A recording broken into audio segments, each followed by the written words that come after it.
we also understand that it's not much fun for the candidates because nobody likes to public speak, except a few strange people. But anyway, so the fact that they have gone to the trouble to take out papers and collect over 50 signatures, everybody here has, bodes to the fact that they're interested and committed to the town, and that they're here tonight and willing to answer questions and willing to talk to us is an indication of their commitment to the town of Charlton. So we're very grateful. We're also grateful to the library for allowing us to use this space. We're particularly grateful to Karen and Eric, our town clerk and assistant town clerk, Karen LaCroix and Eric Kelly, who have put all this together, and it's a lot of work. And we've all been to see them, and they've been very kind to all of us and given us a lot of good advice. So we're very grateful to them. Who else are we grateful to? I think that's it. The town is very grateful to all the candidates. So this event is being televised by Drew Anderson, and it's going to be on YouTube, and it'll be on cable TV. And okay, I think that's about it for me. Robert Hardwick is our timer, and Robert will be giving you, well, Steve will explain it. We're very grateful and honored to have Steve Coleman Jr. here as our moderator once again. He's a great moderator and doesn't put up with anything, and we're very happy to have him. So I'll turn it over now to Steve. Yellow sign means 30 seconds to finish your line of thought. Red means finish your sentence. That's over. Thank you, Kathleen. Good evening and welcome to the Charlton Public Library. My name is Stephen Coleman, and I will be the moderator for this candidates forum this evening. This event is extremely important to all of us in the community as it gives you, the voters, the opportunity to hear from the people who are seeking your vote. Before we begin to introduce the candidates and cover the format for the evening, I would like to point out the emergency exits in the event of an emergency. You have 2 emergency exits in the rear of the hall, and there is an emergency exit behind me.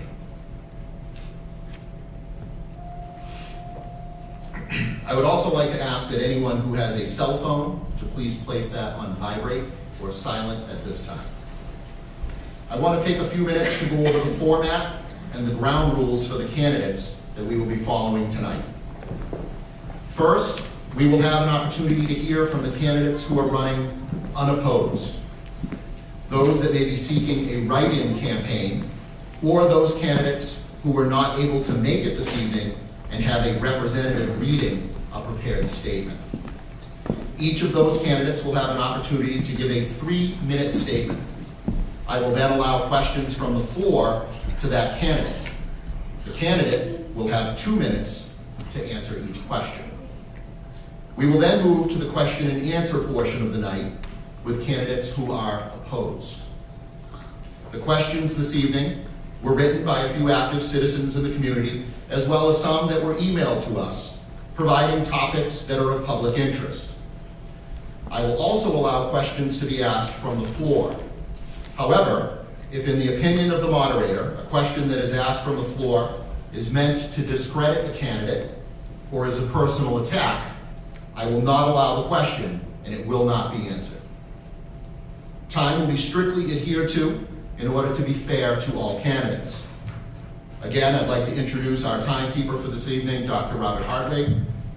He may have a conflict where he may have to leave at 7 o'clock. In that event, Selectman Rick Swenson will be the alternate and he will take over. Each candidate will be given 3 minutes to provide an opening statement. The order of the opening statements will be determined by the order in which the candidate's name appears on the ballot. Each candidate will be given 2 minutes to answer questions. After each candidate has answered the question, the person who answered first will have 1 minute for rebuttal, if they choose. We will not have a limit to the amount of rebuttal that can take place.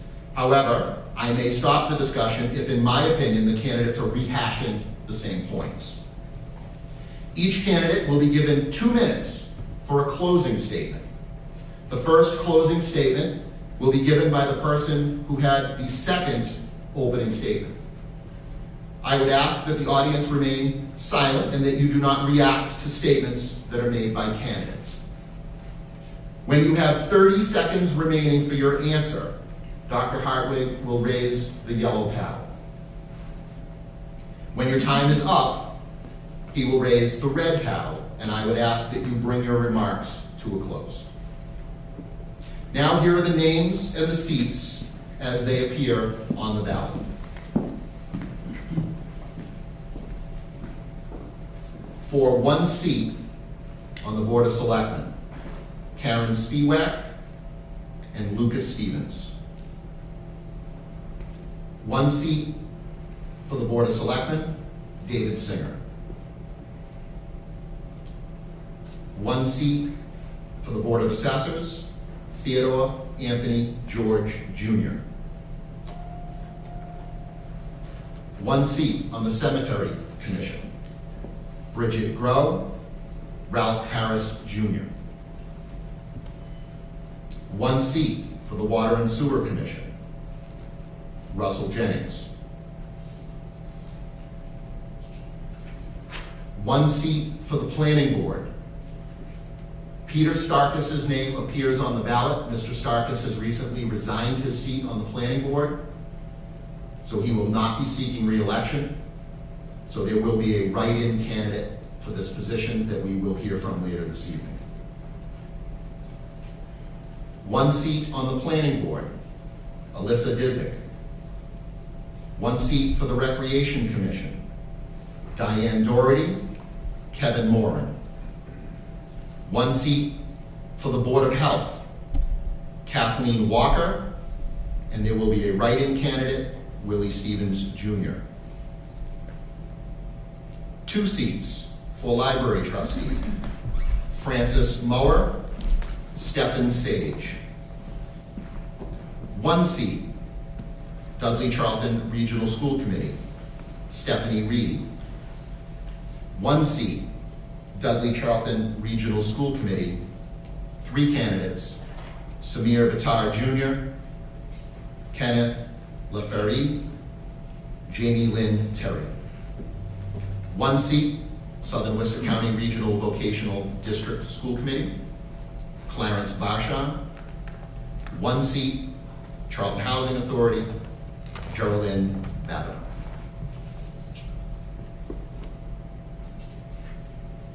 The seats that are being contested that will participate in the question and answer portion this evening, in order, are the Recreation Commission, Dudley Charlton Regional School Committee, and the Board of Selectmen. We will now hear from candidates who are running unopposed, who may want to make a public statement. We will go in order as the list appears on the voting ballot. You will have 3 minutes for your opening statement. Go down the list. Is Mr. George from the Assessors here? Cemetery Commission is not. Mr. Jennings. Thank you. Good evening. Thank you, Steve. Thank you, Kathleen, for tonight, as always. Just wanted to introduce myself to those of you who don't know me. I'm a longtime Charlton resident seeking the seat of Sewer Water Commissioner. I feel that I have years of experience that would be valuable in this position and could bring a lot to the table for the board and the people of Charlton. Excuse me, Mr. Jennings. The volume's up all the way. If you could just talk into the mic directly. How's that sound?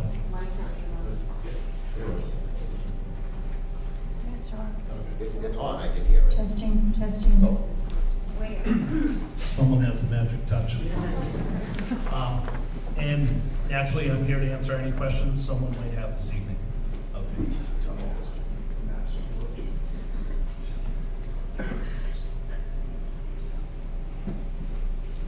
Testing? Is that better? Yep. Good. So if anyone would have any questions this evening, trying to answer your question. Are there any questions from the floor for Mr. Jennings? Seeing none. Thank you, Mr. Jennings.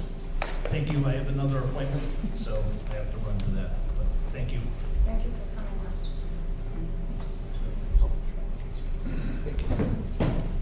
See you guys.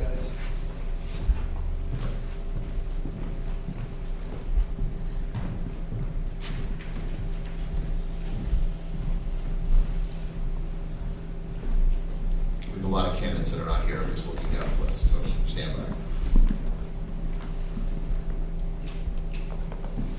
Clarence Bashon from Baypath, Southern Worcester County Regional Vocational School. Microphone, tap.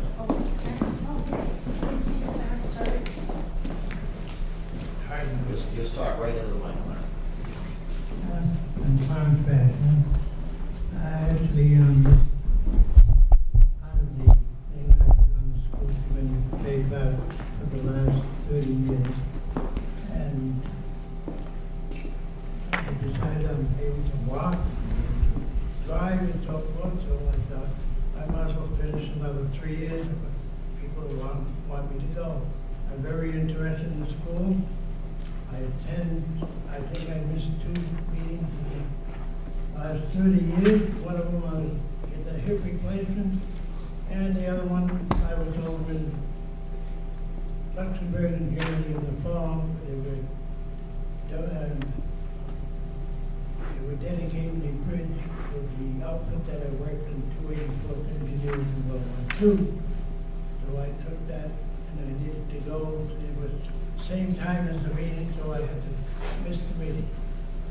But I do attend all the functions at the school. And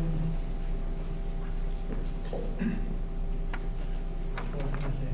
I thought I had, maybe she didn't turn her papers in, I thought it was the competition.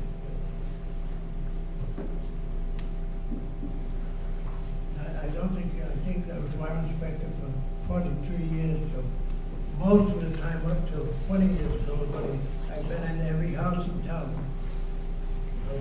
But for the last 10 or 15 years, you're all new to me. I mean, the faces I see now, nowhere would I recognize.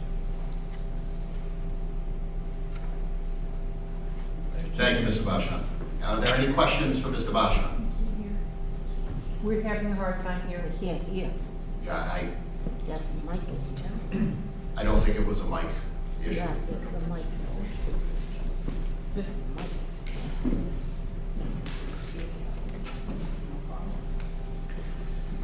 We will now hear from candidates who are running unopposed, who may want, who are running unopposed. No, sorry. We will now hear from candidates who are running a write-in campaign, who may want to make a public statement.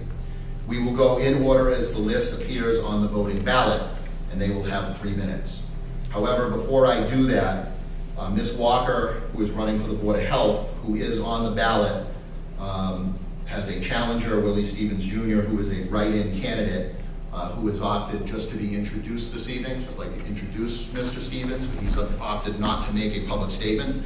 So before we hear from the other write-in candidates, I would like to give Ms. Walker the opportunity for her 3 minutes for Board of Health.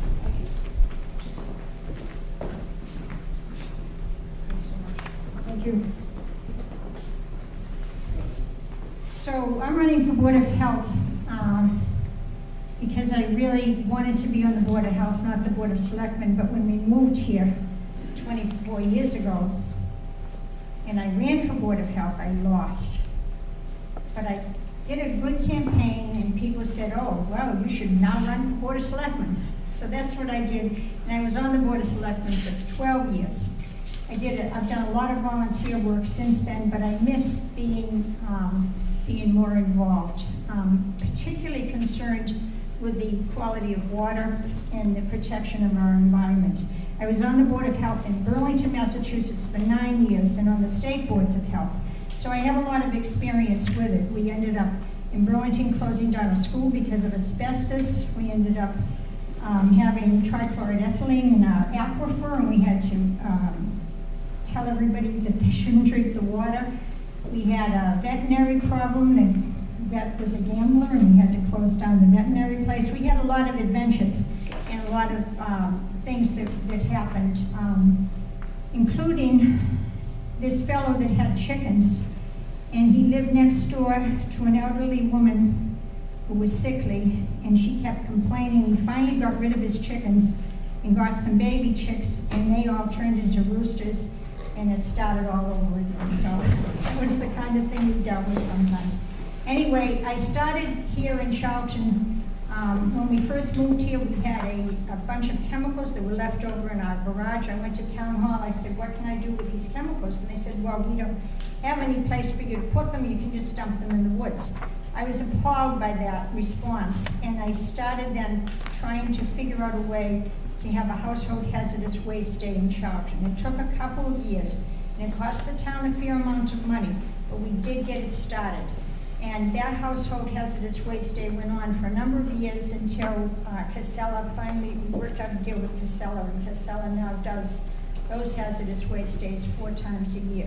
I'm still on the recycling committee, and we're working very hard right now to clean up the litter in the town. We've bought signs. We're having a big raffle on Earth Day, which is coming up at the end of this month.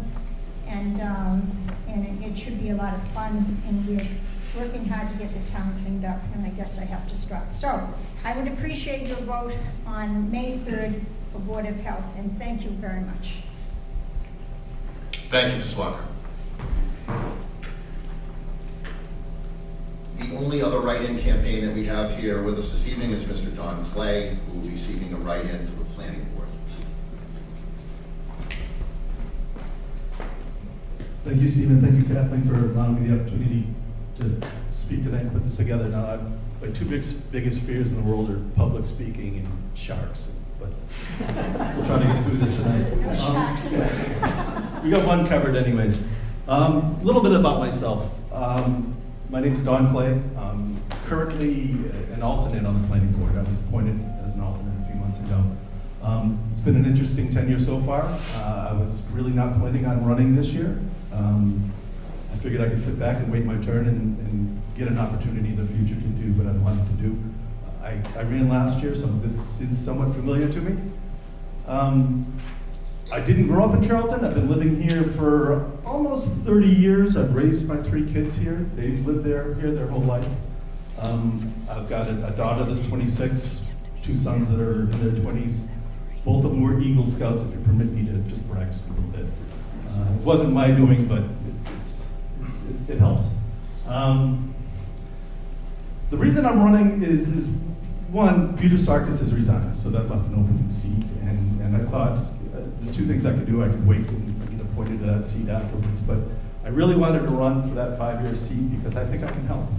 I've got background in engineering and in construction. I think I can bring something to the team and help the town a little bit. And it's something I've wanted to do for a long time, but now that my kids are older now and they're out of the house, I find myself with extra time, and this has kind of been the passion of mine for at least the past couple of years. I'm really, really interested in helping out the town. I don't have much more to say. If anybody has any questions, I'd be happy to answer questions, or you can email me.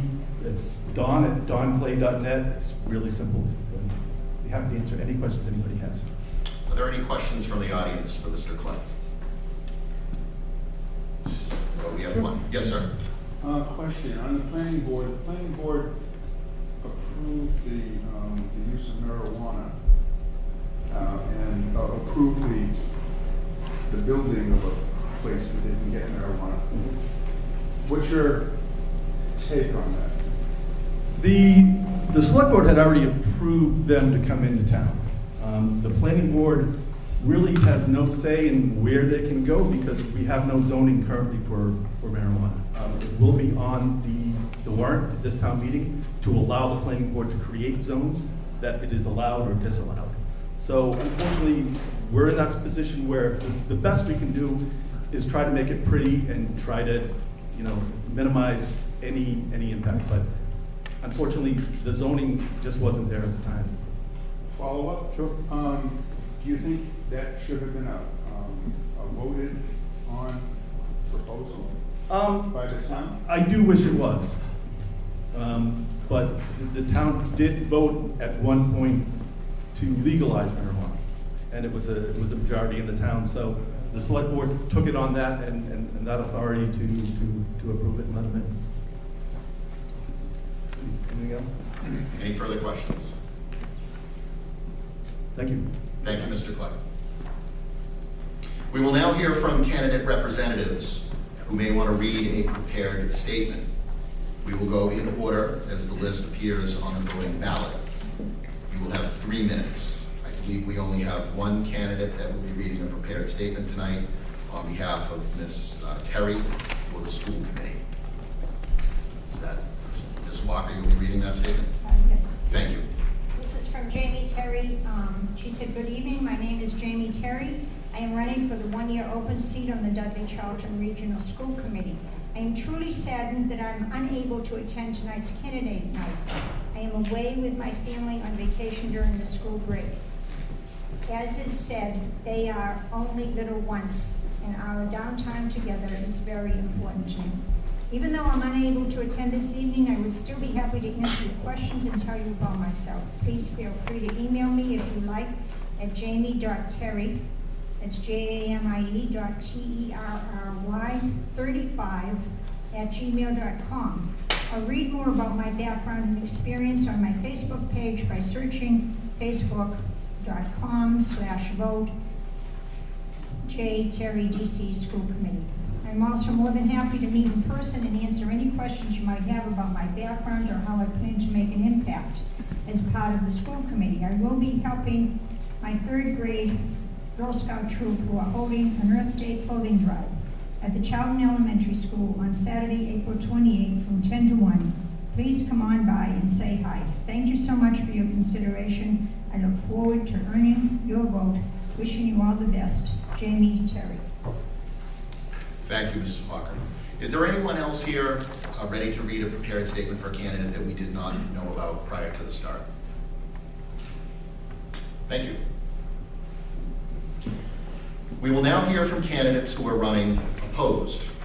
We will go in order as the list appears on the voting ballot. The candidates will have 3 minutes for an opening statement, and I will say to the candidates who will be answering the questions, once you are done your 2-minute closing and your section is wrapped up, feel free to leave the front and move back to a seat. I'm sure you'll be more comfortable there.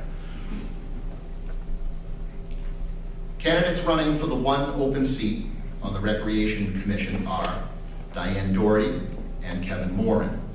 Each candidate will be given 3 minutes to provide an opening statement before questions.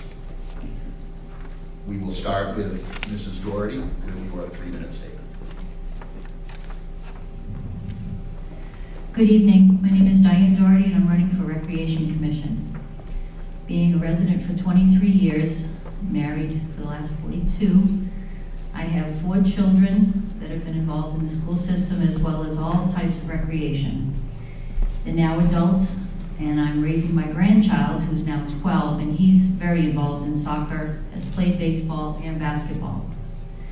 I'm currently employed by the Dudley Charlton Regional School District as a part-time sub in the kitchen and cafeteria. Previously, I worked as cafeteria monitor at Heritage School for many years. My political experience, I was an alternate for the planning board way back in 1997. And then I was elected to the planning board from 1998 to 2001. I served on the board of directors for Cape and Hill Nature Sanctuary, and currently for the past 3 years, I've been fundraising through Charlton Rec Friends to help rebuild the skate park. We have raised a total of about $15,000, give or take, and we're still working at it to get our skate park done. We've hosted Rock and Ride 1, 2 in the past 2 years, and we're planning Rock and Ride 3. It will be a bike and skate park. So working with Charlton Recreation on that. I've been attending the Charlton Rec meetings now very regularly, trying to gain focus as to what this position includes, and I'm willing to put in the time and effort into, if I'm elected, So please consider voting for me on May 5th. Thank you. Thank you. Questions? Not at this time, Ms. Story. Oh, I'm sorry. That's okay. Mr. Moran, your 3-minute opening statement. Sorry. Good evening, ladies and gentlemen. My name is Kevin Moran. I reside here in Charlton. Just a little bit about myself.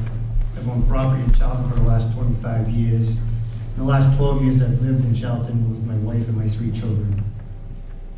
3 boys that I have gone through or are going through the Charlton Dudley School District. They've participated in all town sports, activities, and whatnot. I personally have been involved with Charlton Little League for the past 12 years, along with town rec basketball and travel basketball for 8 years. Sports and recreation have been a very big part of my family, my wife, and my kids. As 2 years ago, I was married on the Little League field right over here. The rec committee at that time allowed myself, my wife, and my family to hold our wedding out on the Little League field. Thanks a lot to Mr. Snow and Mr. Perkins. Past Old Home Day, I was honored as parade marshal of the parade, being recognized for my commitment to the town. So now I feel it's time for me to get more involved and to give back to the people of all ages to try and see what I can do to make a difference. This is my first go around in politics, but I'm willing to try. I've worked the last 34 years in surveying and engineering field, and I believe that can be an asset to the town when it comes to developing and enhancing recreation programs and projects for all the members of the community. So I would appreciate it, consider voting for me come election day. Thank you. Thank you, Mr. Moran. Mrs. Doherty, you will have the first question. There are 3 questions for the Rec Committee this evening. You'll have the opportunity to answer the first question. Ms. Doherty, how have your education, work experience, and involvement with the Charlton community prepared you for the Recreation Committee? Well, I've been involved politically, so I do know the bylaws and do know how the town procedures do work. As far as my education, I have a business background prior to raising my 4 children. And as far as the community goes, I have been on those fields ×4 with all 4 kids, basketball, baseball, soccer, and now I still continue to be on those fields with my grandson, who's very involved. I was on the master plan back in 2000.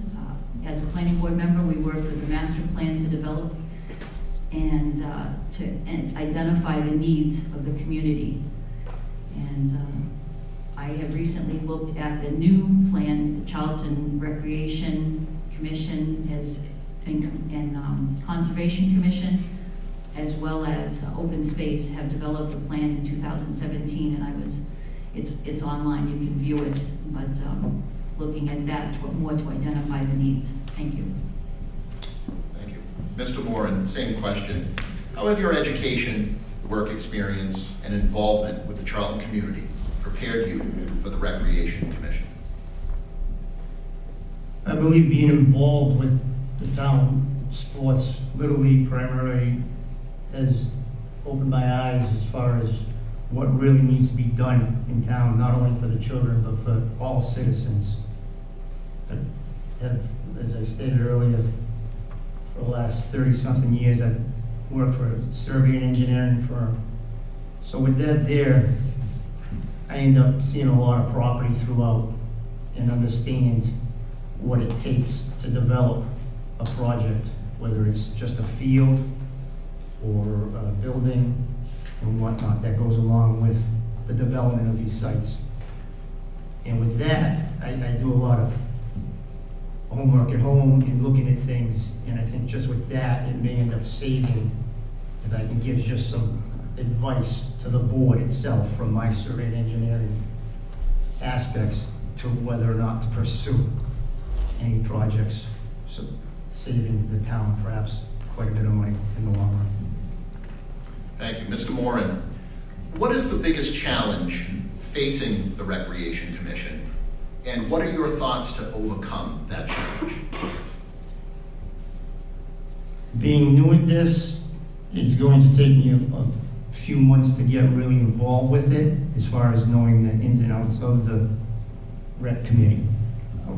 One of the largest things is keeping everybody in town busy and occupied in a fun, joyous way, whether it's having the elderly hiking trails that we make for them, or kids playing on fields. It's just getting them more involved throughout the town. And there is a lot of property in town, and I understand and I know for a fact that the rec has really did due diligence in looking for property. But I feel moving forward, we can find something out there for each and every one of us, young and old.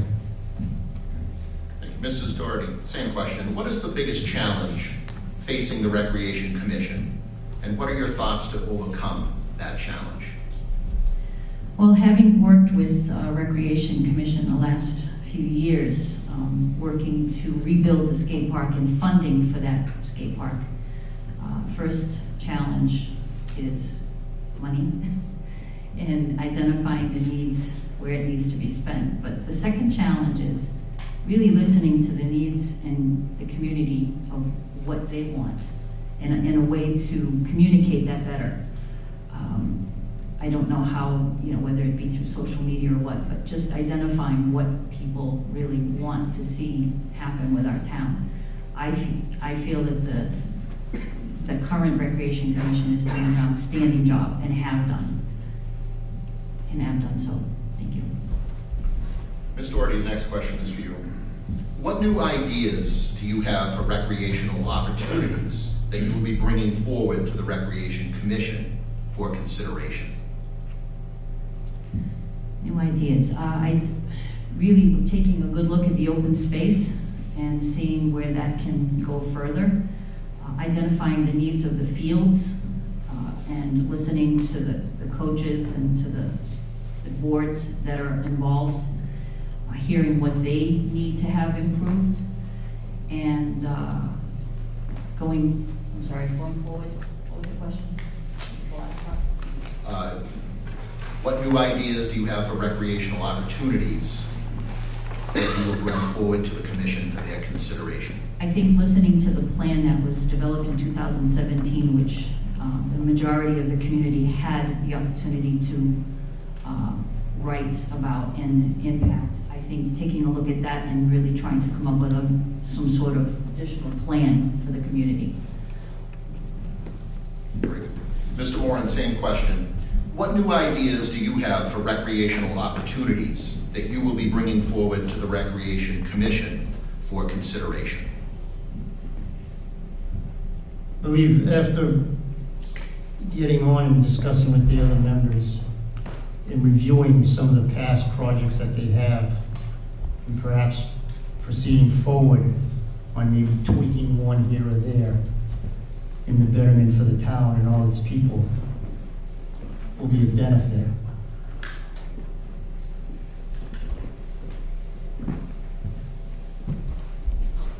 And we'll succeed, hopefully be very successful moving forward with the town and all the townspeople.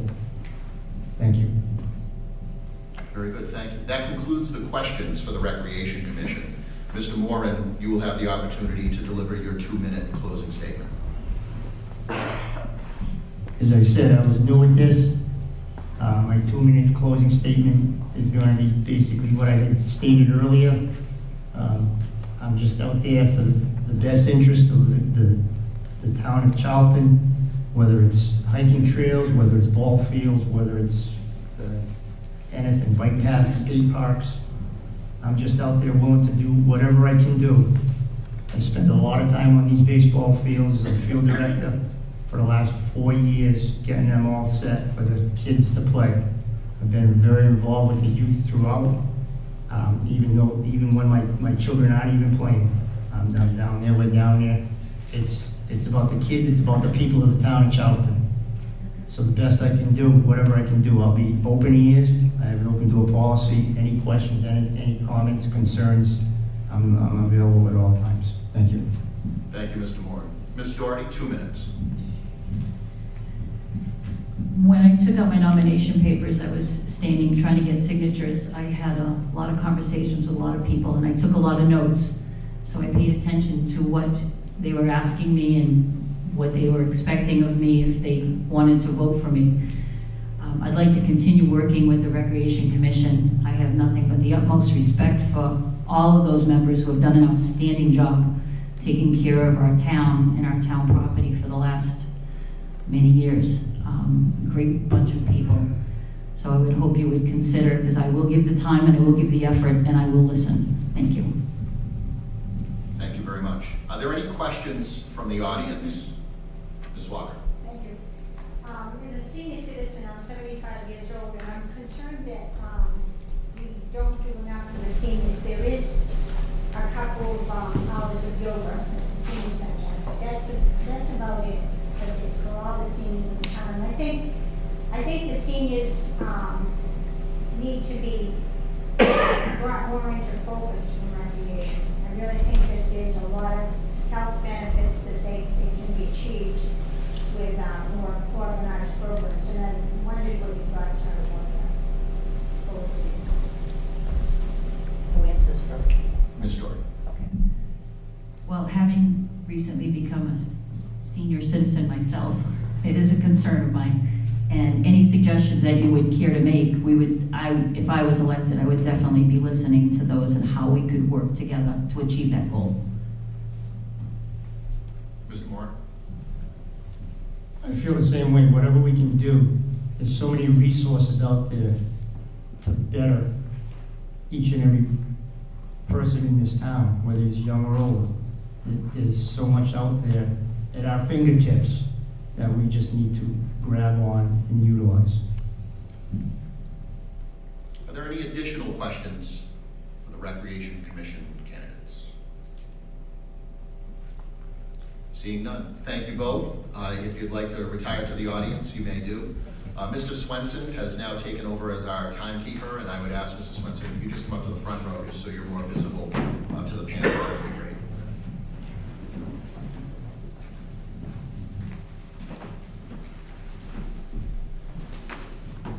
You just put it right on the table, Mr. Moore.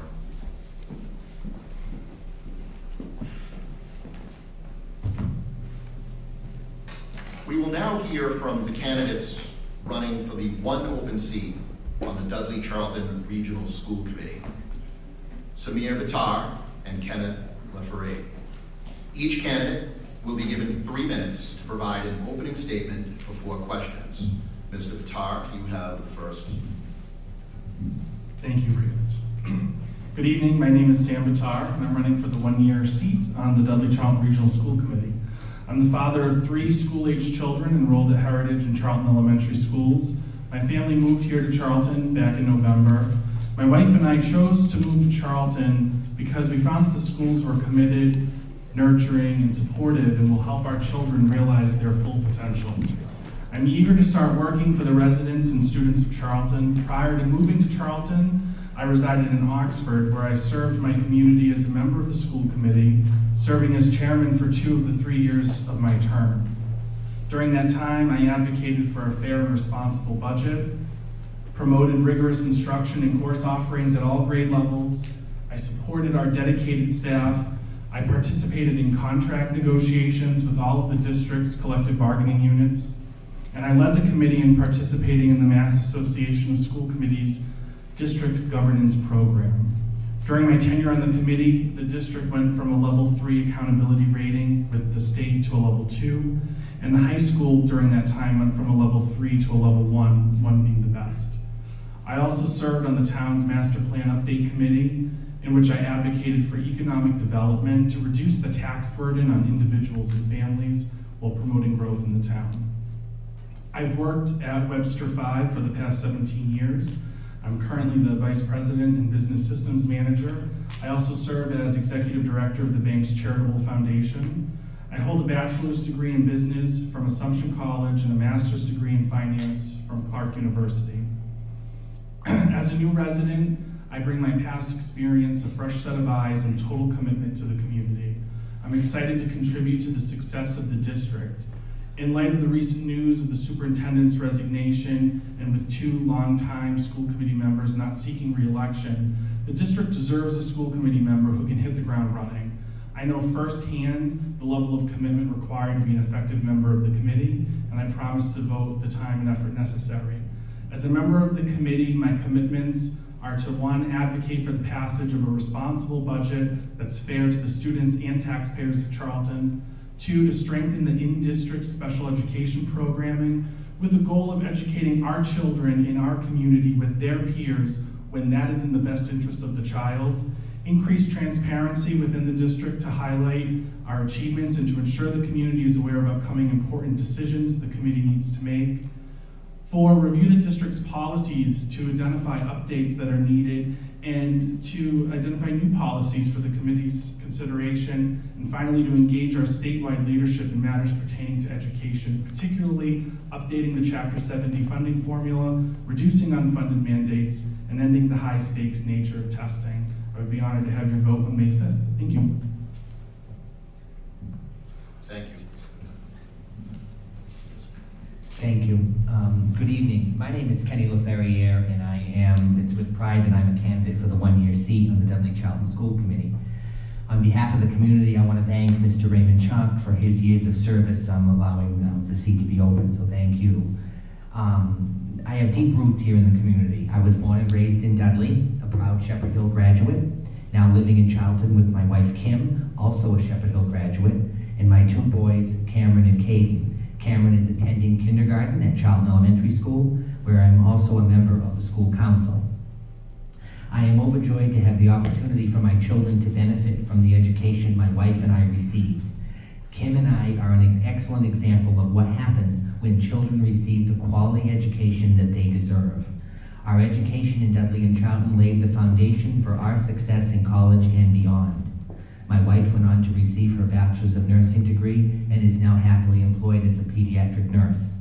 I went on to receive my bachelor's degree in social work and am very proud to be employed at New England Donor Services, the nonprofit organization tasked with the responsibility of coordinating organ and tissue donation here in New England.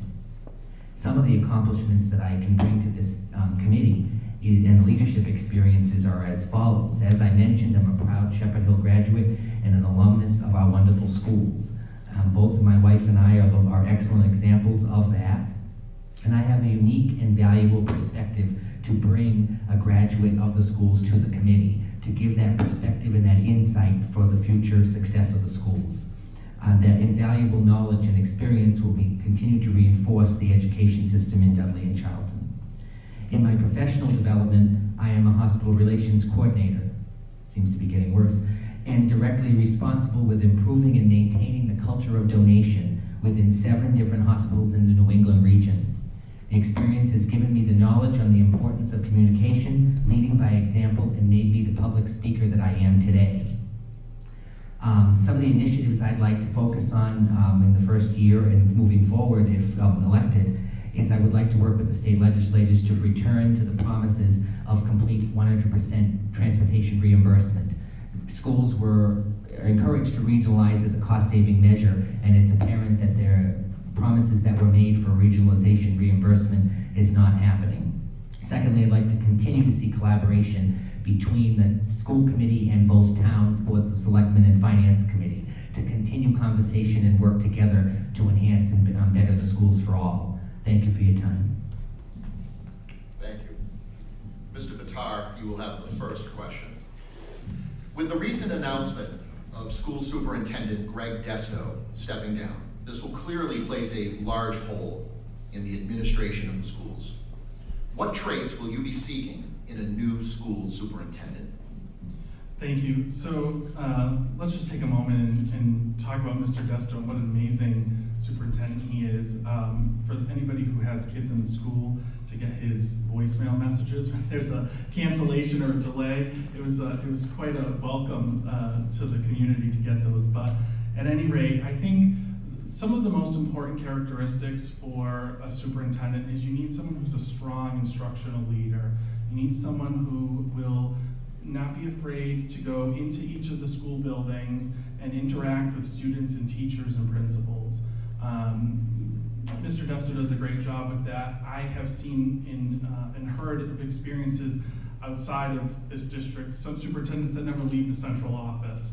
So it's going to be really important that our superintendent going forward is in the buildings, can bridge the gap, because there seems to be somewhat of a disconnect in some of our schools. It's we have very strong, excellent, competent principals in each of our buildings, but sometimes some of the feedback that I'm hearing is they seem like they're not really affiliated, or there's not a strong sense of continuity amongst the buildings. So I think having a strong leader who can bridge that gap is going to be incredibly important.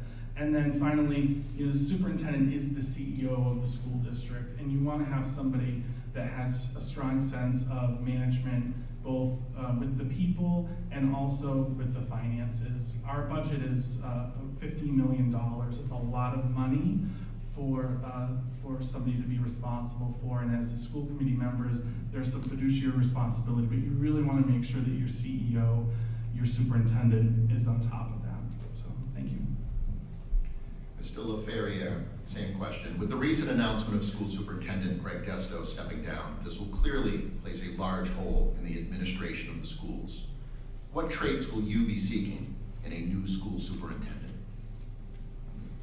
First, I echo Mr. Batar's comments about the success and leadership Mr. Desto has provided to the district. It's been phenomenal. So thank you to him for his years of service. What I'd like to look at is continuing to strengthen the culture of the school system. I think Dudley Charlton schools have a unique culture that has a sense of everybody wanting to be a part of the great schools we have and to continue to improve them. And so having someone that has the culture that cares and wants to be there, and it's not just a job for them, is important and something I'm going to look for. The last 3 superintendents, including Mr. Desto, have been internal candidates. Obviously, there is this process that needs to go forth, but I think that says a lot about the culture and the sense of leadership that's being had in the school system. And also, again, to echo Mr. Batar's comments, having a leadership sense and a business sense, because it is a CEO of the schools. So having a combination of business sense, but also a person that really strongly and truly cares about each and every student throughout the district. It's not about my kids, it's not about a person or a particular group, it's about all students in the district and providing for each and every student. Thank you. Thank you. Mr. LaFerriere, you have this next question. With the recent 2.5 override passed in both Charlton and Dudley for the school system, it has been reported that this override is still a short-term solution to what is a larger problem in continuing to fund our schools appropriately. What is your message to the citizens of Charlton and Dudley on this issue? First, I'd like to say thank you to both towns for the support of the override. It was an instrumental process, and it was something that was extremely vital to continue the success of the schools. Secondly, I acknowledge that, and I think everybody's in agreement that, asking for a tax increase, a permanent tax increase, is a extremely difficult subject to discuss, and most people do not want an increase in their taxes. That being said, I think there needs to be a process. We need to look at this on the state level, working with our state legislators to fix the funding formula to make it work for all. Obviously, we're not the only district that's having these effects, and so we need to be mindful of it's not working for multiple districts. Secondly, I think also the message needs to be that what the state's trying to do is put more responsibility onto the towns for their local school education. And I think in some sense, I think that is a good thing, where local tax dollars stay local and continue to support the local schools. But obviously I recognize it is a hardship and it is a difficult thing. So working with the state to improve the formula, make it work, and provide the full transportation reimbursement as was promised when schools regionalized, These are all different avenues we can take to try to improve the funding situation that we're in. I don't take it lightly that this is a short-term fix and there will be possibly more needs for overrides or debt exclusions or something down the road for infrastructure improvements and that. And so I think the committee really needs to think long and hard about how we approach this if we have to go to the taxpayers again. Thank you. Mr. Matar, same question. Would you like me to repeat it? With the recent 2.5 override passed in both Charlton and Dudley for the school system, it has been reported that this override is still a short-term solution to what is a larger problem in continuing to fund our schools appropriately.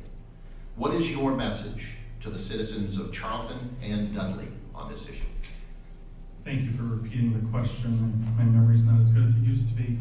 So I have to say that I'm a little bit upset with our leadership at the state level that they continue to put our local towns in this position where they have to make incredibly difficult decisions. And so this is not a unique position for Charlton, Dudley. My former community in Oxford is now seeking another override. There's multiple towns in our area that are seeking overrides. When you look at the amount of the percentage of increase that the towns have put in the past 10 years versus the just dismal percentage of increase that the state put in, it's not sustainable.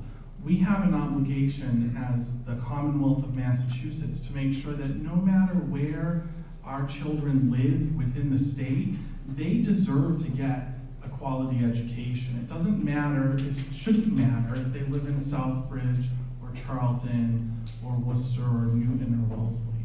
And so this is absolutely a temporary fix.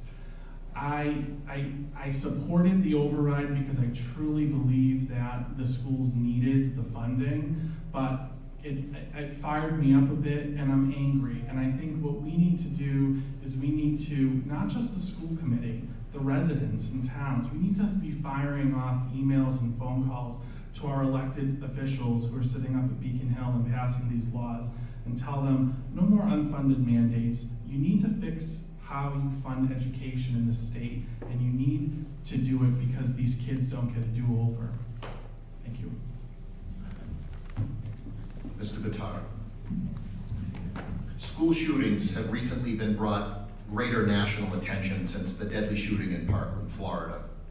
What steps has the Dudley Charlton school system made to improve school safety and security and to work with local public safety partners to ensure that the schools are as safe as they can be?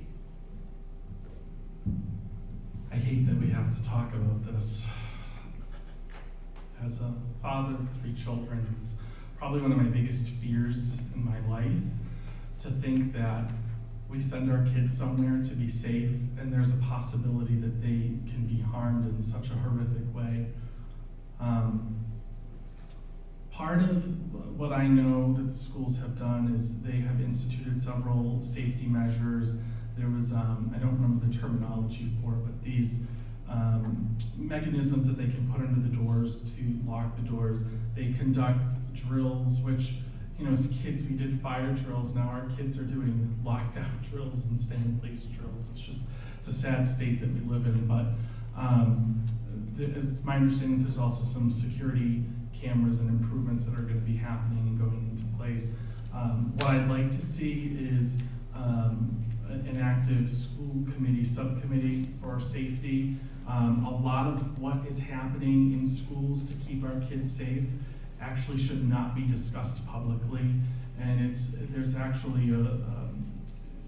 you can call an executive session to talk about some of these things because you don't necessarily want to promote what you're doing to keep your kids safe, because that just, you know, can give the wrong people ideas of how to get around that. So I'm confident in what we're doing. I know that they're continuing to look at safety protocols. I know I had some concerns about some of the people. one of my children goes to the preschool at Charlton Elementary, and you just walk in, and you grab a pass, and so they've made some changes to that. So I think as long as we're continually looking at our safety protocols and doing what we can to keep the kids safe, it's going to be number one priority. Thank you. Thank you. Mr. LaFerriere, would you like me to repeat the question? Please, I have the memory problem as well. School shootings have recently been brought greater national attention since the deadly shooting in Parkland, Florida. What steps has the Dudley Charlton School System made to improve school safety and security, and to work with local public safety partners to ensure that the schools are as safe as they can be? So this is obviously a difficult subject to talk about, and in my years at being a student in the schools and looking at the schools now, it's amazing to see all the improvements that have taken place over the past 25, 30 years. Obviously some with necessity due to the world we live in, unfortunately. Being on the school council at Charlton Elementary School, one of the plans that we put into place for the improvement safety plan was to put in the devices that allow the door to be locked from the inside and not allow anybody to get in. And I know that that was paid for with a grant that the committee was able to get for having all the schools get that installed. I know the middle schools already had it because it was newer construction, but the lower elementary schools and the older buildings needed the improvements to be made. So that was one area that was worked on at Charlton Elementary School, and I'm glad to hear that it's been brought to the district. I think that more needs to be done on being honest about it and being open about it and having healthy conversation about it with members of the community. We can't certainly improve things without having an open and honest discussion, and I know some discussions are difficult, but I pride myself in the fact of not shying away from the difficult questions and the difficult conversations. The district needs to continue to look at safety as a #1 priority, and I know that that was mentioned throughout the discussions with the override, that safety would be paramount if the override did not pass. So that's obviously something I would continue to support. Thank you. Thank you. Are there any questions from the audience for either of the school committee candidates? Yes, Ms. Rabbit. Serving on the school committee currently, I think I'm going to take a little bit of a different perspective. So, aside from the issues of the fact that we will be looking for a new superintendent, and we have been addressing our budget issues with the 2.5 override, I would be interested in what you see as the most critical issues facing the district, and if you could name 2 or 3 things aside from the questions that have been asked, I'd appreciate that. I go first? Yes. Thank you, Mrs. Rabbit. So I think there are obviously, as you can attest to, multiple critical issues that we're facing as a school community. Number 1 obviously is budget, which we've already discussed in great detail, but I think we need to continue to look at that strongly. Secondly, I think there needs to be more perspective of what's important to our communities, what's important to the constituents of Dudley and Charlton. Having more open conversation and being more upfront with it to get feedback from the residents of what their priorities are and what they feel is important to our schools. It's obvious we have the support of the towns, as best we can tell from the override passing, but is there more support that needs to be had elsewhere? A third item that I think is important to bring up is the topic of providing healthy lunches for the students.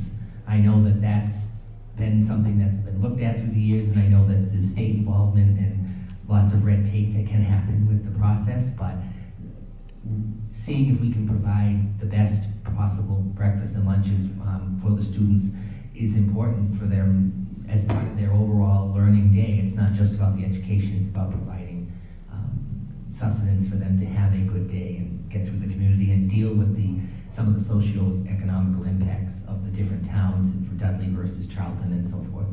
hope that helped. Mr. Vitar, do you have the question, or would you like me to paraphrase? No, I think I got it, thank you.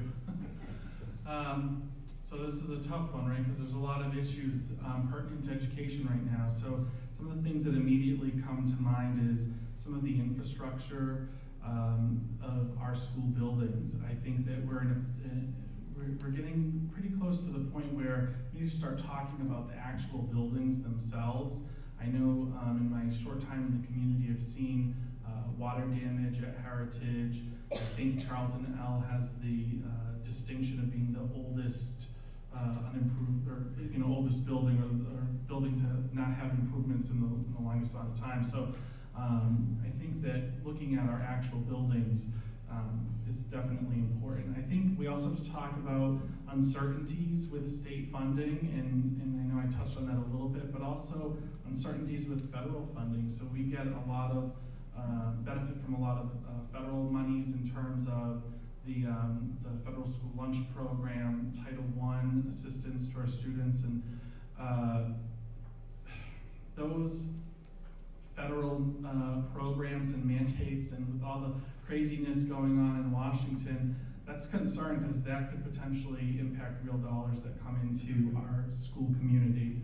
One of the things that I feel really strongly about is not being complacent. So we have awesome schools, but we need to continually be looking to how can we improve them? How can we challenge our kids further? How can we help them better meet the expectations in this day and age? And then finally, I'd like to tackle the problem of some communication and transparency. So sometimes it's difficult to get information. I find our website a little hard to navigate. And as a parent, I would, and hopefully as a future school committee member, I'd love to see the district look in ways that we can improve how we communicate to the community. Thank you. Thank you. Are there any additional questions from the audience? Seeing none. Mr. LaFerriere, you will have the 2-minute closing statement. Thank you. So I pride myself on having the leadership qualities necessary for working with people, dealing with times of conflict, and always ensuring we are doing everything possible for the students of our district. Ensuring we aren't complacent and continuing to improve. I come from a quality background and working at New England Donor Services in quality systems, and being able to use quality tools to continue to improve. Just because we're happy with where we are doesn't mean we can't improve and can't continue to the next step. So I think that's something to always be looking towards. I'm continuing to remind him of the different personality traits we all embody and the significance of the various communication styles people have. Understanding how people and students prefer to read, to listen, to hear, to learn is extremely important in the journey of moving the schools forward, our schools forward. Thank you for your time and support, not only for me, but for each and every one of our wonderful students. I respectfully ask for your vote on Saturday, May 5th. Thank you. Thank you. Mr. Vitar, 2 minutes. Thank you very much. I just want to thank you all for being here tonight, for the opportunity to speak with all of you. Kenny and I have had some opportunities to have some conversations and talk. Both of us are just passionate about the schools, and I'd be honored to have your vote, but I think that it's going to be a win-win for the town no matter who you vote for. What I wanted to demonstrate for you is, as a former school committee member, I spent time doing a state-mandated course on school committees, talking about things like school leadership, special education, budget and finance, collective bargaining. And then I spent some time going through and printing documents off the district website. I have all of the school improvement plans, all of our policies. I have all of our handbooks. Being a school committee member isn't just about showing up to a meeting every other week or twice a month. There's a lot of hard work and research that goes into making informed decisions and well representing the community. I'm prepared to do that. I know what's involved with it.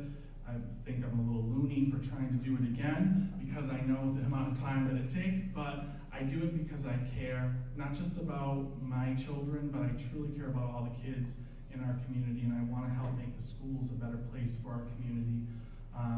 I spend a lot of time volunteering. I'm on the board of directors for a nonprofit agency that helps families avoid homelessness. I'm a past director for CASA, which helps children in abused situations, and it was a really tough thing to be involved with. I worked with Tri-Valley Elder Services, and I'm just all about giving back to my community because I've been so blessed to have so many good things come my way, so I just want to pay it forward. So thank you very much. Thank you both, Mr. Bitar and Mr. LaFerriere.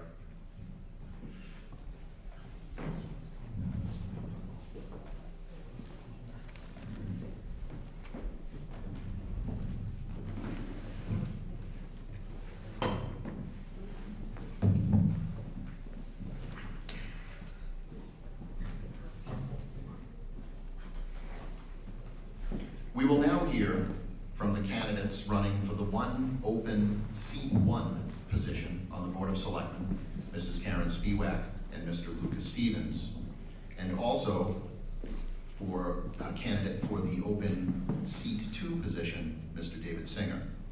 Each candidate will be given 3 minutes to provide an opening statement before questions. And we will begin with Mr. Singer. Thank you. I'd like to thank you and everyone who worked hard to put this together and made this possible, and everyone who came to participate and who may watch. I'm David Singer. I'm currently a selectman seeking re-election. Prior to being a selectman, I was the town moderator. When I was the town moderator, I took the role very seriously, and that was being an independent mind that treats everyone equally and is open and listens to everybody. And that philosophy is carried through to me as a selectman. And in all of my years on the Board of Selectmen, I've always tried to do the same thing. Treat everyone equally, regardless of their background, regardless of their political beliefs. It doesn't make a difference. You're a resident of Charlton, and everyone deserves the same opportunities. I have been one who's never afraid to stand up and be very vocal and loud. And those who know me are well aware of that. So whether it was standing up to voice concern in defense of the people of Charlton, whether that be from a person or entity from outside of town or even within town. I take the role seriously to stand up for the people of Charlton. It's an honor to serve, and I would consider it an honor if you would elect me to serve again. Thank you. Thank you, Mr. Singer. Ms. Singer, are you joining? Are you staying, or would you like to retire from the table? I'm happy to stay, and okay, whatever anybody wants or needs. Okay. Mrs. Spiewak? Thank you and good evening. I too would like to echo the thanks of the thank you to for organizing the event tonight. I would also like to thank Rick Swenson for his 12 years of service in this seat. And I would also thank everyone here tonight and the people watching at home for giving up your precious time to learn more about the candidates. You know, the older I get, the more I realize just how precious time is. So again, thank you. So a little bit about myself. I've lived in Charlton for 33 years with my husband, Joe. We've raised our family here. I have a daughter who's 25 and a son who's 30. I have my own business. I've been active in the community consistently for more than 25 years, working alongside many of you that I see sitting out there actually, so we could make sure that Charlton would be a great place to raise a family. But what I always like to say is, that's nice, talk is cheap, let's get specific, shall we? So let's highlight a few things that we have done together over the years. And what better place to start than this beautiful building that we're in right now. Thanks to our efforts over 7 years, I might add, we were able to raise awareness. We were able to raise over $1 million so the library could be renovated and expanded. We literally gave our blood, sweat, and tears. So I smile every time I come in here. So kudos to everyone involved. Something else we've done, the Dudley Charlton Regional School Committee meetings began to and are still being televised. That was not always the case. Due to our advocacy efforts and sign-holding abilities, we have helped the town battle and settle with a huge oil company And of course, there are many people to thank for that. But again, kudos to everyone involved. And most recently, we've been successful at collaborating with the town officials to author a warrant article for the May annual town meeting that would put a temporary moratorium on large ground-mounted solar arrays. We've garnered support from the Board of Selectmen, and we are very grateful for their support. And as you know, copies of this article was available tonight, so you can learn a little bit more. Regarding experience, again, I've been active for 25 years. Started out way back when as PTO president. Worked then as my oldest went through the school system, became active on the school councils at the elementary school, middle school, and eventually was elected to the school committee and a library trustee. And most recently, I was served on the government study committee, which gave me invaluable insight into the government and the workings of the governments and our needs. So again, I know I'm going to be answering a lot of questions, but thank you so much for your support, and I ask that you vote on Karen Spiewak, seat 1, May 5th. Mr. Stevens, 2 minutes. Thank you very much, Mrs. Walker and Mr. Coleman, for hosting this event tonight. Thank you, Mr. Swenson, for your many great years of service to this town. Hello, my name is Lucas Stevens. I am a candidate for seat 1 on the Charlton Board of Selectmen. A little bit about myself. I've lived in Charlton since I was around 3 years old, and I've been through the school system from Charlton Elementary up through Shepherd Hill Regional High, where I graduated in 2015. And I'm currently enrolled at Worcester State University, majoring in criminal justice. And one thing I've been involved with there since I was about a freshman was the Benenda Center for Civic Engagement, which really taught me the importance of giving back to one's community. And as I went along, I really thought, like, I want to give back to Charlton, and that's how I originally got involved with the Recreation Commission, where I've enjoyed so much and learned so much about constituent services, which also inspired me to intern on the State House for Representative Peter Durant's office for a short time. And I also really enjoyed that experience, and it really hammered home, like, this is what I want to do. I want to help people, drive home the community relations experience for this town, and overall just help people. And when this opportunity came up, I really wanted to take a shot at it and get my name out there and be like, hey, I'm willing to help. And this really is a crucial time for the town as it is. We face a long-term problem of economic development and how we move ahead.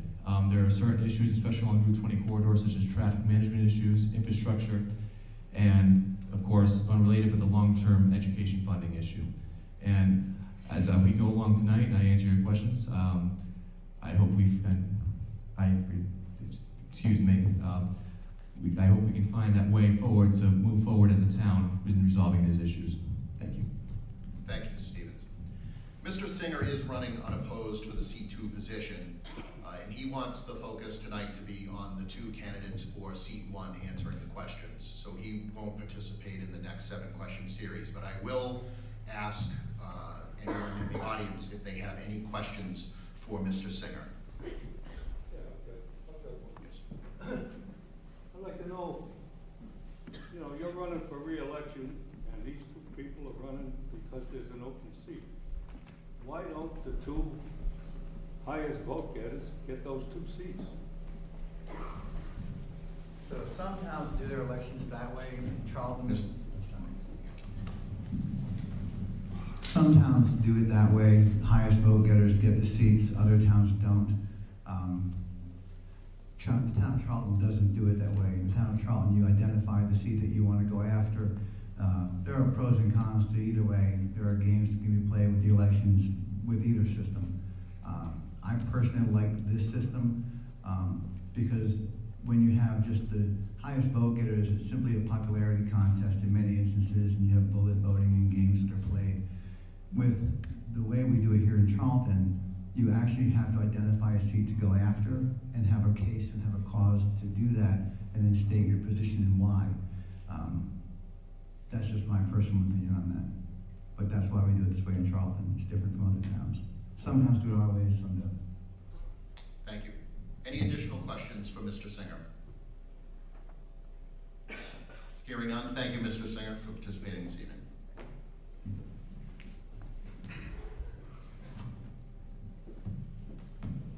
Ms. Spiewak, first question is for you. What do you feel is the role of the Board of Selectmen, And do you believe that the members have delegated too much of their responsibilities to the town administrator over the years? Okay, so the Board of Selectmen basically are the civic leaders of the town. They are authorized to do call a town meeting. They select, supervise, and review the town administrators annually. And they play an active role in anything to do with the finances, as they should. Regarding if we have given, or if they have given too much, can you say that again? Sure. Too much authority? Do you believe that the members have delegated too much of their responsibilities to the town administrator over the years? That's a difficult question. Having been involved in watching meetings, and I think, again, going back to the government study committee as well, trying to remember what the outcome was. I think at times they may have, yes.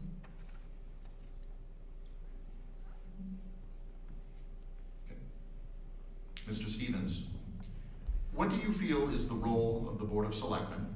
And do you believe that the members have delegated too much of their responsibilities to the town administrator over the years? The primary role of the Board of Selectmen is generally to work with the town administrator in setting policy and setting a vision for the future of the town that we want to see. And the Board of Selectmen, as elected members of this board, we answer to the citizens and meet with them to discuss their concerns about how they want to see that vision with the town administrator. The Board of Selectmen does oversee the town administrator, and they work with her and oversee her, him or her, to evaluate performance yearly.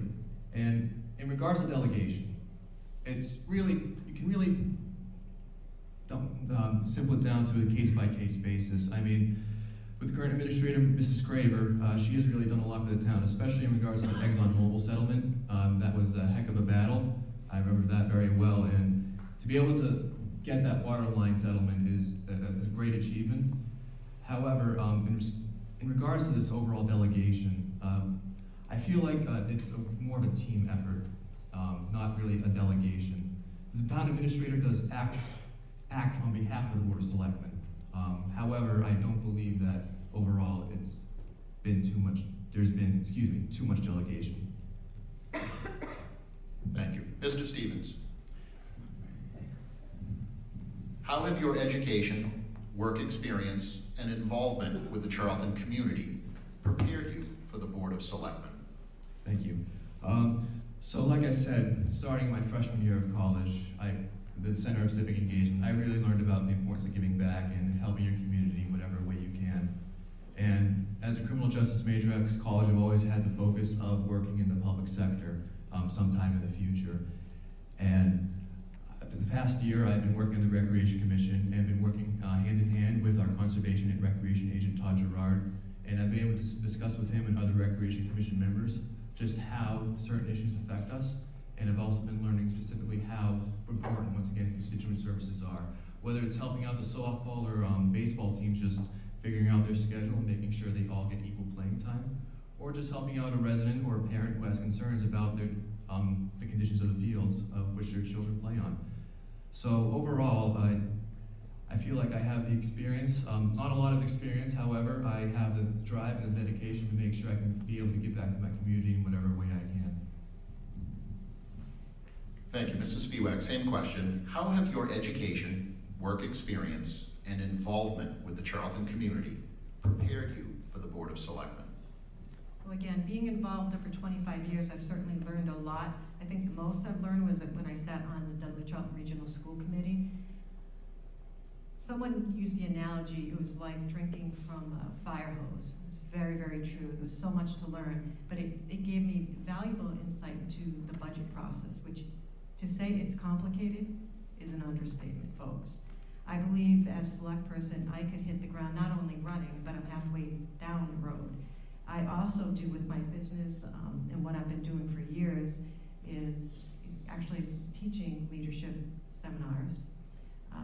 I've established rapport with local officials, and I've been to Beacon Hill on numerous occasions to lobby for and advocate for more funding for libraries, more funding for schools, and for better health care. Thank you. Mrs. Spiewak, what do you feel is the biggest issue facing the town of Charlton today? There are a lot of issues facing the town of Charlton today. I think, what's always in the forefront is the local economy, trying to bring more businesses into town. And of course, to do something like that, we have to address our infrastructure. We have to make sure where we don't have pollution, which is a huge problem in our town, you know that. So we have to work together to do these things, to build a better infrastructure, to have clean water, to have better roads, and be more attractive to people so businesses want to come here. Mr. Stevens, same question. What do you feel is the biggest issue facing the town of Charlton today? This is more of a school committee, but I feel like it is education funding. Growing up throughout the years, I've always heard talk from my parents, fellow students in the classroom, and even teachers mentioning budget issues. We don't have this because of the budget, or we don't have certain textbooks, or we have certain materials because of the budget. And it affects us town-wide. With the override, I'm glad it passed because our schools have avoided further cuts, but I have my concerns. We can't rely on raising property taxes every so many years. We need to find that long-term solution to move ahead and go past that issue, but the school districts and both Dudley and Charlton's full potential on this. I mean, imagine going forward if the schools didn't have to worry about funding and the towns didn't have to worry about finding money for funding every couple of years. They could be so much better on top of how great they already are. And this affects me personally because I have a sister who's currently a sophomore at Shepherd Hill. It affects my parents, it affects my sister who's a student there, and it affects me, and it's disheartening to hear how she could be affected by that. And teachers, I've had many of those teachers who are affected by budget cuts now. I've had them in the classroom, so I definitely would, if elected, definitely would work with the school committee, Dudley Charlton Regional Schools, to make sure we find that long-term solution. Thank you. Mr. Stevens, if you were to pick a motto or slogan for Charlton, what would it be? Well, off the top of my head, community. And that's what, growing up, I've learned. I love the small town feel.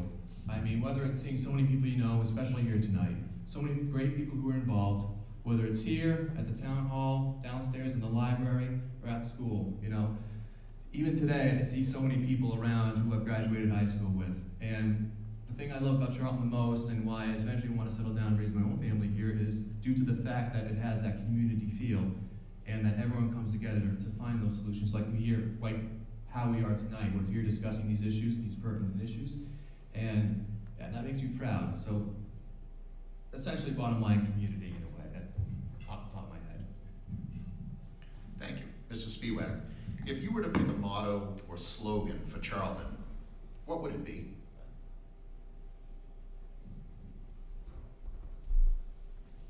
Come to Charlton, where one person can still make a difference. Simple, but it's true.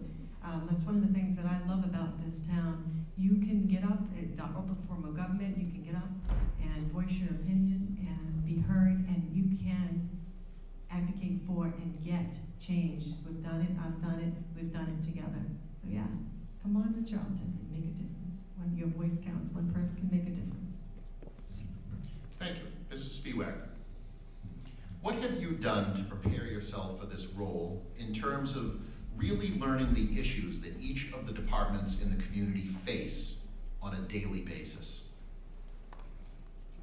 I've immersed myself in a lot of research. I've attended meetings.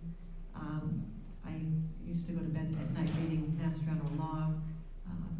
I've made sure I know about the hot button issues. I've talked to people. I always reach out. People who are running for office, even we talk, so I can make it. I do my research. So I've done a lot. I've read policies. I went actually to the website. And I recommend people go there. It's very informative. We have the Government Study Committee report, the white paper's there. You can look up the warrant. You can look up what people do. So that's what I've done. I continue to do. Thank you, Mr. Stevens. Same question. What have you done to prepare yourself for this role in terms of really learning the issues that each of the departments in the community face on a daily basis? Well, overall, I have, when I can, been to selectmen's meetings or watch them online when they are available through the cable TV, Charlton, Mass. Overall, just researching different issues that are pertinent in our community today. For instance, the planning board faces several issues with regards to zoning, whether it's a solar moratorium or the issue of making sure we put regulations on solar, or such as Conservation Commission. Conservation Commission, they deal with so many issues such as the preservation of wetlands, notice of intent requests for certain properties. So overall, I've really wanted to establish and have tried to establish those main lines of communication between departments, especially with, like I said, I've worked with Recreation Commission, I've been on Recreation Commission, and I've learned that communication is important and communication is key if municipal government is able to be successful. Thank you. Mr. Stevens, it seems the town is picking up complicated legal issues as fast as they put them down. If elected, what will you do to try and prevent future legal battles? Well, as I just said, communication is key. I'll be honest, look, I'm not a lawyer. However, when it comes to coordination between departments in the Board of Selectmen and the town administrator, I feel like if we go by policy and craft the best policy available for the town, its residents and constituents and residents, then I feel like we can avoid future legal battles. And it's a tough question because you can't really know, like, oh, we're gonna definitely avoid a legal battle here. We're definitely not going to get in legal trouble here. You know, you can't foresee the future. However, like I just said, communication is key, and establishing main lines of communication between policymakers, whether it's on Beacon Hill, or local officials such as the town administrator or a certain department or a department official, I feel like that's the best way to go. Mrs. Spiewak, same question. It seems the town is picking up complicated legal issues as fast as they put them down. If elected, what will you do to try and prevent future legal battles? One thing we can do that's rather easy is make sure those on boards have professional development and understand what they can and maybe cannot say. That's crucial because quite often people don't understand the limitations of what their role is, and they may say something that can get them and the town into hot water. Professional development would be one thing. Thank you. Mrs. Spiewak, final question.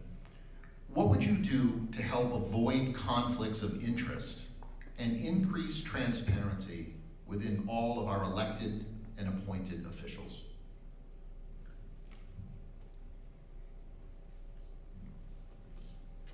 Again, I would stress it's very important that we remain open, that we continue to get professional development regardless of what role we are in. That's huge. That we communicate with one another to ensure that we are not stepping over the line and we understand what we're doing. Thank you. Mr. Stevens, what would you do to help avoid conflicts of interest and increase transparency within all of our elected and appointed officials? I think transparent government, especially municipal government, is very important. And when you're officially first on a board or a commission, there's the State Ethics Commission has you do online training. And that's great. However, I may advocate for such things such as a day where you go into the town hall and have a development session and ethics training in person. Online, it's more like not really as substantial and it's very quick. You know, you just rush through it, you click through slides, or you just go through it real quick. But I think it's more important than that. And I think I'd advocate for more in-person, one-on-one training with certain boards and commissions and all boards and commissions, because when it comes to ethics and conflicts of interest, when you run into problems, that's where you pick up legal issues and legal battles where the town picks up. And of course, that can cost the town money and the taxpayers money. So overall, I would advocate for more ethics training, especially in person, and in hopes that would increase transparency overall. Thank you. That concludes all of the prepared questions for the selectmen candidates. Are there any audience members that have questions for the candidates?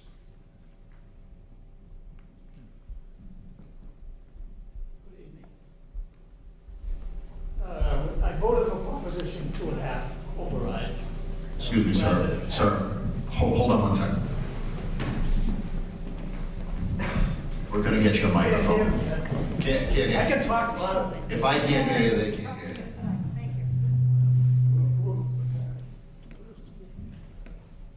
We humming now? As I said, I was glad that the override for Prop 2.5 passed, because I understood that the schools really needed the money. However, in passing that, it obviously increased the taxes. And that presents a burden for the elderly, particularly the elderly on fixed income. The state has a program which I believe the town of Charlton has not yet adopted. And it's a deferred property tax program.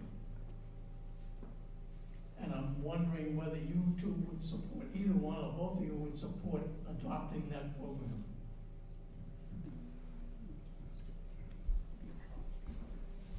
We'll get the mics back to the candidate.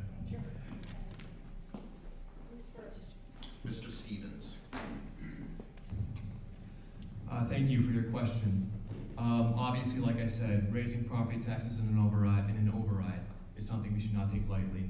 It's your money, and to take more of it away for the overall town's use, the school's use, is something that should not be taken lightly and is of the utmost importance. And I definitely share your concern, and I'll be honest up front, I don't know too much about that program. However, I'll do my research, and from what it sounds like, I think it's a great idea to those who might be on fixed incomes or who may need financial assistance.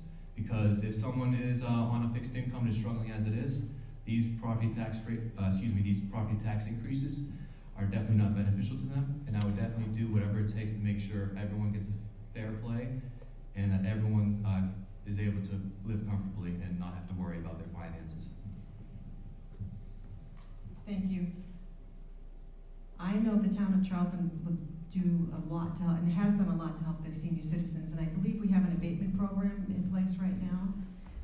I know we've done things like the Reyes Foundation, where we can help people who are in need of air conditioning and heat. And I think I would even be open to look into something like that to support our senior citizens who this is creating a hardship for. In other words, get creative. I'm not too familiar with the program you just talked about, but I would look into it as well and probably support it, but I need to do my homework. But there are other ways to get more creative to help the senior citizens. And that goes back to why I love being in this town, because our community does step forward. We do step up to help each other out. Always have, and I think we always will continue to do that. So thank you for that question. Kathleen, woman in the second row. I was just wondering, which seat are you running for and who are you going to be replacing?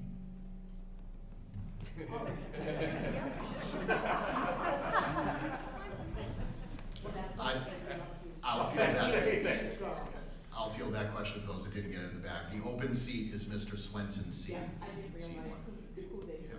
Mr. Moderator, can I start with point of clarity? Yes. Just to be clear, the town does currently have a senior tax workout program. There is currently one in place in town. Thank you, Mrs. Swenson. Any additional questions for selectmen candidates? Thought I saw some more hands over on that side. Mrs. Rapp? If you can indulge me, I actually have two questions. Sure. One of them is on the topic of education, and the other one is as a resident of town.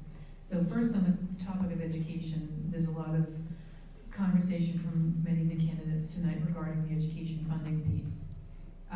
What actions will you take to engage and educate the residents of the town, to motivate them to help make the changes necessary at Beacon Hill to avoid the pressures that come back to the town.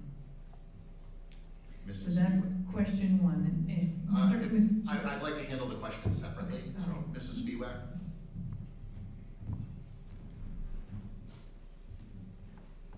Join forces and go to Beacon Hill and advocate for what our needs are, as well as providing people, the citizens, the residents, a way to show them exactly how they can help us, because every phone call, every communication that goes to our legislators, they look at it.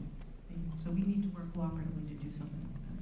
So I've been there, done that, and continue to do that, and I look forward to it. I do concur with that Ms. Spiewak's point. Definitely advocating, and any citizen can write their legislator and go to Beacon Hill and state their concerns. And one aspect I like to focus on is the fact that state aid has been going down while there's the issue of unfunded mandates. And I believe it's 2007 to 2017, state aid has gone down from like 59% to 50%, or I forget the exact numbers. While there still is the unfunded mandates in place, the state is telling the school district to do certain things, while us as small towns don't necessarily have the funding to support those mandates. And while the intentions may be good, providing certain services for our students, we just don't have the financial assistance or the financial resources to essentially do so. So I definitely think reforming aid at the state level and advocating for aid at the state level is certainly a good thing to do and a good place to start. Thank you. Mrs. Rabbit, your second question. This question has been as a resident of the town, and I've been in town now for 30 years. And my question to you is really where you see the vision of the town over the next 5 to 10 year period. I think that Charlton has a great history as a small town community, but the growth that I've seen over the 30-year period that I've been here shows that it is also a town that is looking for modern conveniences. They're looking for to have appropriate town services available, and they're looking for local business to be here. And I think I was in town for 20 years before CVS came into play. I'm not too sure how long they have been here, but there's been a real lack of businesses in town that residents are looking for, and we're experiencing growth on Route 20, and I don't know whether or not it's bringing in a lot of things that we in our community want to be able to support local business with. So where do you see the vision of the town in the next 5 to 10 years? Mr. Stevens. As someone who is running for the seat and wants to help invest in this community long term, I see the town definitely having some economic development, but I also want to advocate and make sure we stay on the side of the residents too, and make sure that development is kept in check. I mean, I share many of your concerns. Route 20 can be very dangerous at times. I commute every morning to Worcester State on what they call Dead Man's Curve. It's right on the border of Charlton and Oxford, right as that curve, right as you come past the mobile gas station. I'm sure you know, many of you know what I'm talking about. I've driven on it before. It's dangerous. And development along that strip is definitely something to be concerned about, and definitely something we want to keep in check. For instance, we could definitely increase traffic, and that's something we would have to deal with as a side effect of economic development. But overall, 5 to 10 years, for what I see in the town, I still see that we're going to be a great community to live in with some more economic development possibly. However, it's hard to tell in the future, and that's why we need to have cross-communication with all boards and commissions to make sure it's kept in check, especially with the planning board, to make sure that we protect needs of residents while also supporting our local businesses and making sure and letting people know that Charlton is a good place to do business for people and businesses alike. Thank you. Any additional questions for the candidates? Mrs. Walker. Can I answer that one, Mr. Oh, absolutely. Thank you, thank you. Any It's a Wonderful Life fans in here? I really think over the next 6 months to a year, we need to decide what our vision is for this town. We have things that guide us, we have policies, we have a master plan, But do we want to be, and I hope I'm remembering this correctly, a Bedford Falls, right? Is that the right one? Bedford Falls or Potterville? Okay. I'm not trying to be funny here. You know, we have a lot of things happening in our town, and we have to watch, you know, often you hear, oh, but that brings in so much revenue. It brings in money. But too much of a good thing can be devastating. So we have to proceed with caution. So that's it. But when we talk about the solar arrays, we talk about, and I didn't really touch on things, the pollution in our town. We talk about, we have breweries, and this is not a criticism to any of this, by the way. We have the new medical marijuana and recreational marijuana. And again, it's about balance and moderation, but we as a town need to decide, what do we want to be when we move forward? Thank you. Mrs. Walker? Thank you, I'll speak up. I think you both talked about transparency and being open, and so I'd like to know your opinion about getting all the boards televised. Now, I know the selectmen are televised. I think every other water and sewer is televised. I think that's about it. And I'm concerned that all the boards are not televised, because there's a lot of people that cannot come to these board meetings. Or you know, a lot of them are at night, especially the seniors, they don't want to go out at night, but they will watch the televised. So what is your opinion on that? Mrs. Spiewak. Sure, and I thank you for asking. I have always been, and my actions prove this, an advocate for transparency and to televising every kind of meeting there is. Way back, I know I briefly touched on when the school committee meetings weren't being televised, and the schools at the time were not for it. They were worried that people were going to grandstand or whatever. And I, along with other volunteers, actually went. We borrowed the town equipment, we were allowed to, and we went in and we recorded every single school committee meeting, and we took it back and we had to play it on the town. So yes, Mrs. Walker, I am for every single meeting to be televised, because it is about transparency. And that, it goes hand in hand with trust. If a government wants trust, if we as public officials want to be trusted, then we need to be open. And that is something I can tell you, that'd probably be a fault of mine. I'm very open and I'm very honest. So yes, I would definitely be in favor of that. Absolutely, transparent government, like I said, of utmost importance. Televising meetings would definitely help in that aspect. You know, making sure that we have the resources for it is something I would advocate for too. With the cable committee, I'm not sure. I have to do more research with them. I haven't really talked to them or know of their budget or any certain circumstances. However, you know, many boards and commissions do have their meetings on the same night, so I'm not sure how many cameras they have or how many pieces of equipment they do have. If they, you know, I'm all for that. Televising all meetings is awesome, especially having it up on the website or on YouTube or with TV Charlton Mass is something I'm definitely being an advocate for. I also want to make sure we have the right resources for it as well. Because, like I said, Rec Commission meetings do fall on a lot of selectmen's meeting nights as well. And you know, I've always wanted to help pop my head into the selectmen's meeting. But however, I always have a Rec Commission, so it's always tough. So, you know, making sure we have the resources for televising meeting is something I'd be an advocate for first as well. Thank you. Any additional questions for candidates? Seeing none. I want to thank you, Mrs. Spiewak, Mr. Stevens, for participating. I want to thank all of the candidates who participated in tonight's forum for coming out. I want to thank you, the citizens of Charlton, who took the time to come here to the library tonight and witness this forum. I encourage all citizens here and those that will be watching later at home to come out and vote on Saturday, May 5th at the Heritage School. Again, thank you to Mrs. Walker for once again coordinating this event. And that concludes the evening. Thank you very much.